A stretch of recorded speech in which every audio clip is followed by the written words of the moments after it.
All right, y'all. So we've just finished the concept of conservatism, 19th century. We identified Burke's conservatism is really going to take foot again in the 1830s. We talked about Maestri, who defines kind of what conservatives on the continent, and then we shown a more practical individual, Metternich, who is the most powerful individual of the age, and that's going to leave us right here to the Congress of Vienna. The Congress of Vienna, 1815, Congress of Vienna, 1815, Congress of Vienna, very important, obviously. We begin to see this element. This is when the Quadruple Alliance, they sought a peace that would last for generations. The Quadruple Alliance of Britain, Austria, Prussia, and Russia were responsible for the demise of Napoleon, the end of the Revolutionary Era. So the Quadruple Alliance formed the Congress of Vienna, where they're now going to establish a peace that will last nearly 100 years. We will not see another continental war until World War I. The primary focus here was Metternich really pushed the idea, the principle of balance of power. We've talked about balance of power since Elizabeth Tudor, Elizabeth I, who with the Spanish Armada utilizing her resources to check Spain. We talked about the 30 Years' War as the first modern balance of power war, as the Bourbons sought to reduce the powers. So we know about those elements. So now we're going to see this apply. This is when Metternich said, hey, we all have to agree. It relates back to a reason of state. We're going to stabilize. We're going to create a Europe where all the major powers are equal. As Metternich was the leader of this Congress, he hoped that there would be 5 equal powers that would deter war. Really important. What are the 5? Russia, Prussia, Austria, Great Britain, and even France. Despite France being the cause of all the chaos, they decided that if they destroyed France, weakened France, it would create a war of revenge.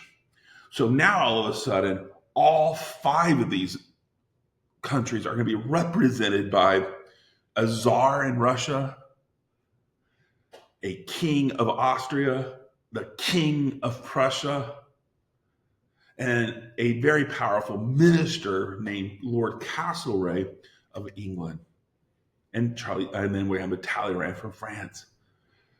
And before we move on, with all this chaos, I want to point out this is a really important connection for later.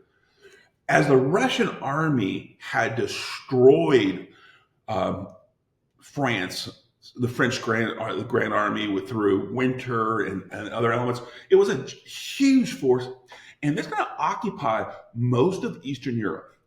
And Tsar Alexander I, he believed wherever they had conquered should be their land. Unfortunately, that Polish land that they were occupying was also owned by Prussia. So there's this Russian aggrandizement, this powerful army. There was a real fear that here we see the image here to the right. That's the Russian army, the different types of soldiers and generals and leaders. Very, very. But Russia, there was a true fear that there could be a Russo-Prussian war.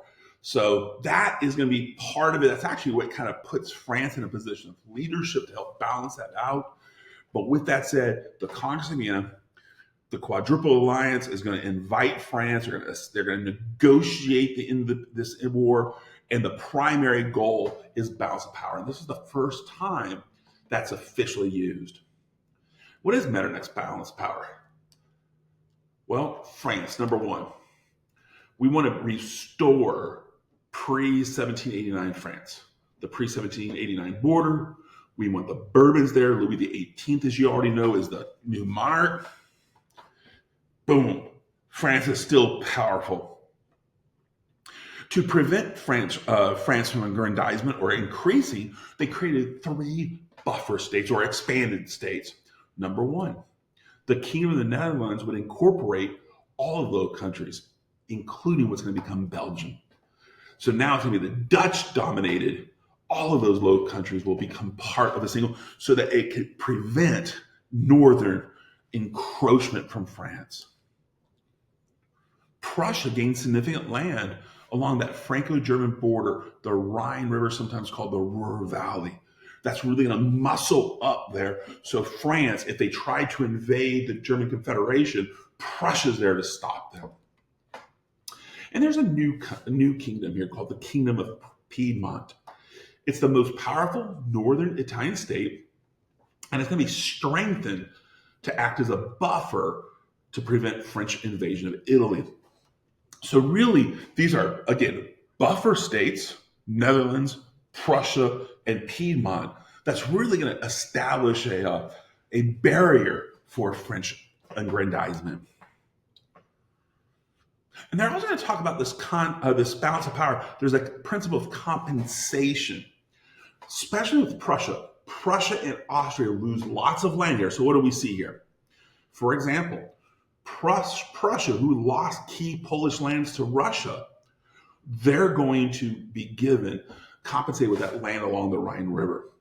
So despite Prussia losing land to Russia, they're going to gain land so that they remain powerful and satisfied. And Austria, who lost their Netherlands that were given to them in 1714 with a Peace of Utrecht, with the Austrian Netherlands gone, they're going to be given northern Italy, specifically Venetia and Lombardy. So now, all of a sudden, before we leave here, France is checked. Russia is given land they feel they deserve. Prussia and Austria are compensated for lost land. So as we step away from here, we now recognize the Congress of Vienna satisfied the 5 major powers. There's a sense of stability, and all 5 are equal. I'm going to pause here and let you guys complete this map. Make sure you're looking at these areas. So you see this is the Piedmont or Sardinia. That's going to be those two. We see the Netherlands. We see Prussia. That's going to be that Prussian land. So we kind of look at that. And then we see the so-called Kingdom of Poland is now a Russian land. So pause here and get that map done, and I'll come back in a second.